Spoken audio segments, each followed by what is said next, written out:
Okay, this video is going to be about oil changes, just some simple tips. This is what I use for. I learned this at a shop too. This is what I use for an oil pan. Just get a old oil container, lay it down sideways, and just cut the top out without cutting your hand off.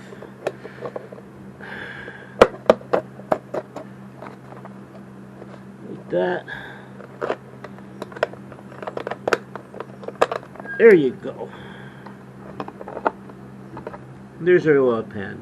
It fits under the bike really easy. It's the right height. You can work easily. It has, you just turn this, dump the oil out wherever you store it.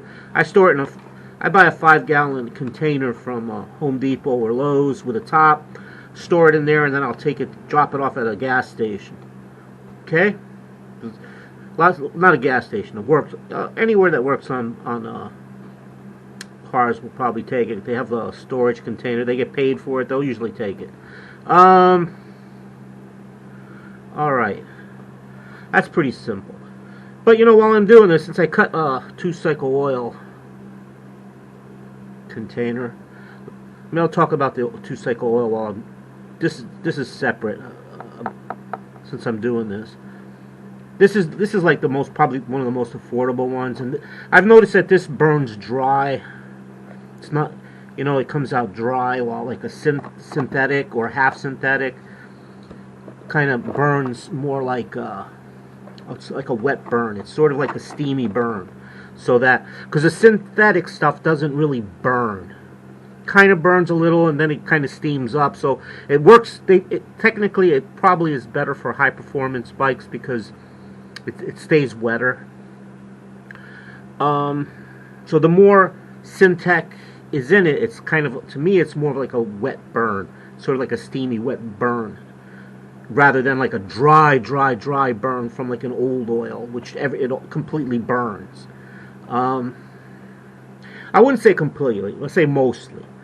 And I've noticed this mostly because, like, on the connections of the exhaust, when I use like full Syntec, I'll see, like, after using it for a long time, I'll see like oil start dripping from all the exhaust connections, like black stuff, and that's because it's a little wet, and it leaks all around those corners and those areas, and you see this black oil leaking from every connection point on your exhaust. How many it has? A lot have one, some have a couple. Like one has a spring section with like a separate. You'll see it leaking there. You'll see it leaking maybe from the back end, little muffler connection. But these will, like, if you have a lot of that, like I like using like a blend. Doesn't matter which one. Like a nice blend.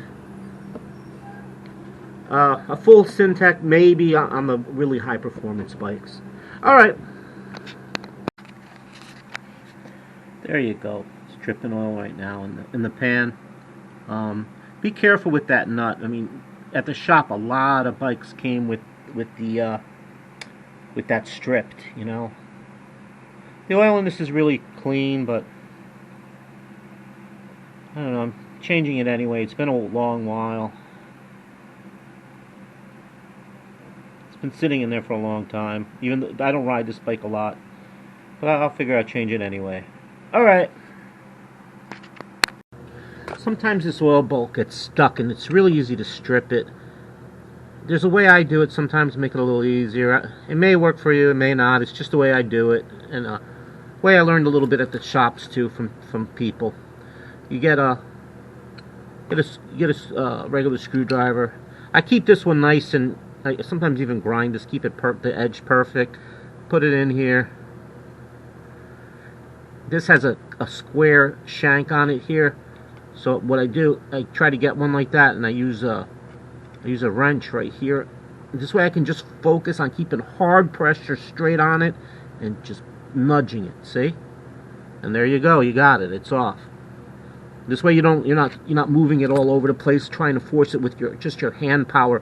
This way you can just focus on keeping the pressure on it and just gently adding the torque to it.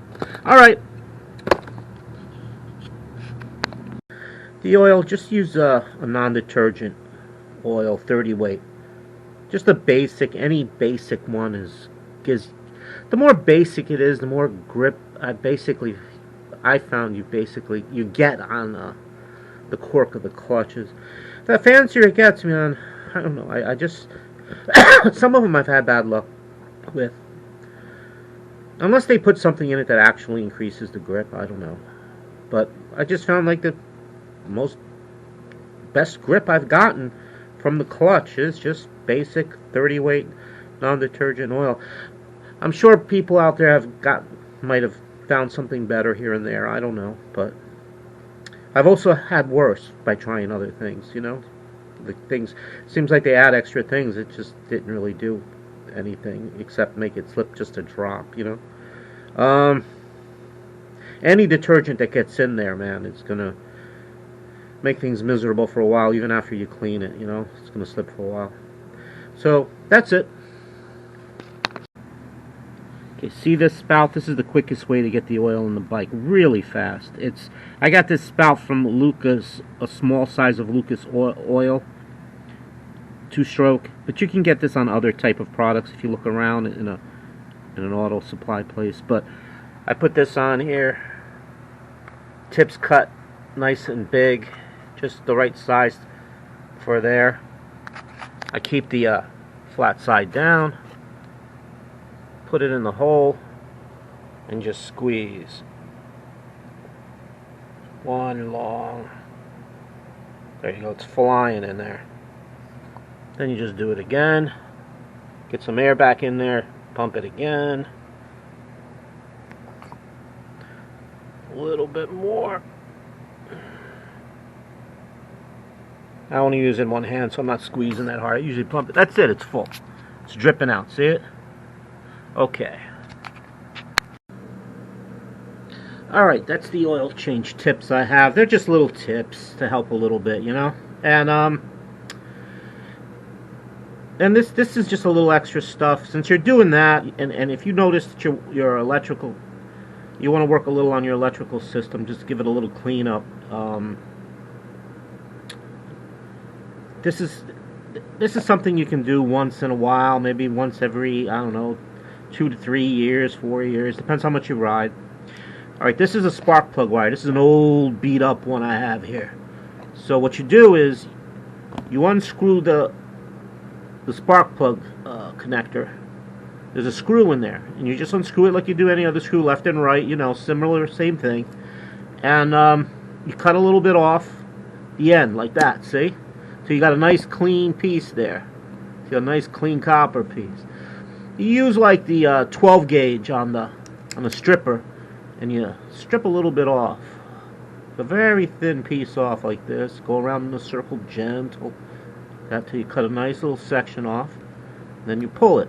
Then you have a little bit of wire sticking out. You see that? You fold that wire down and around the sides like this in a perfect circle. This is a little thing some people do. You don't have to do this. You could just cut it and put it on. But some people do this. It keeps the wire from being pushed in as it's being screwed. And then usually, the length of that varies on you. Some people do it all the way to the end like I did on this one. Some people just do it a little bit. And then when you go to screw it, it doesn't push its way in. It stays right where it is. And you put it in and you screw it like this. See how it's screwing on? Press nice and hard, turn it until it comes to a full stop in there. There you go. Just keep going, keep going.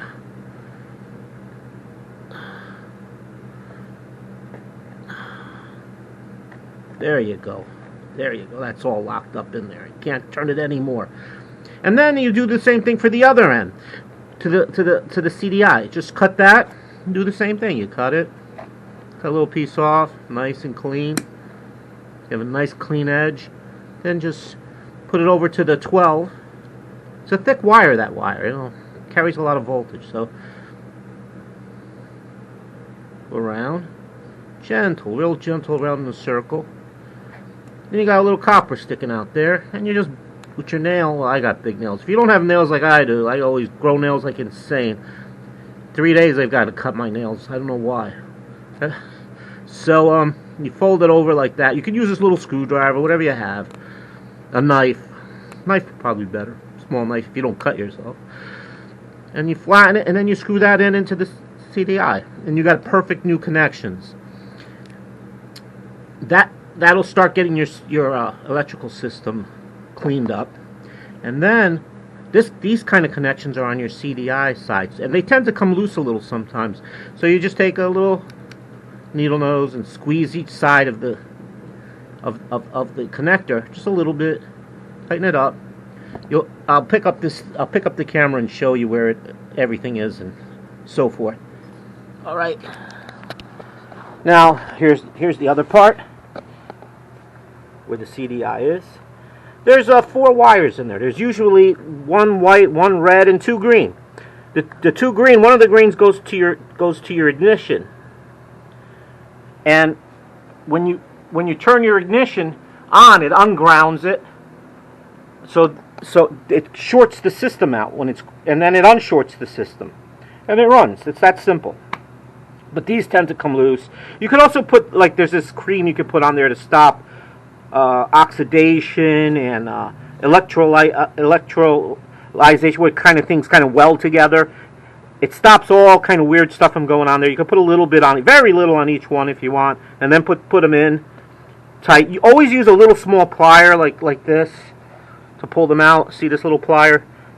Grab it by the metal end piece and pull them out gently. Don't grab them by the wire. These old things always, you'll end up pulling the wires out if you're not careful.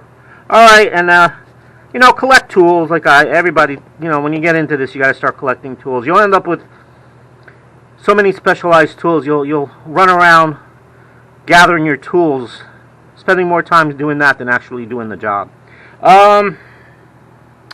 That's it. That's about it to just touch up the electrical, and then do the little spark plug thing on my spark plug video, and put a good plug in it, and then that'll take care of the electrical, and then you got the oil taken care of. All right. I hope I helped somebody. All right. Take care.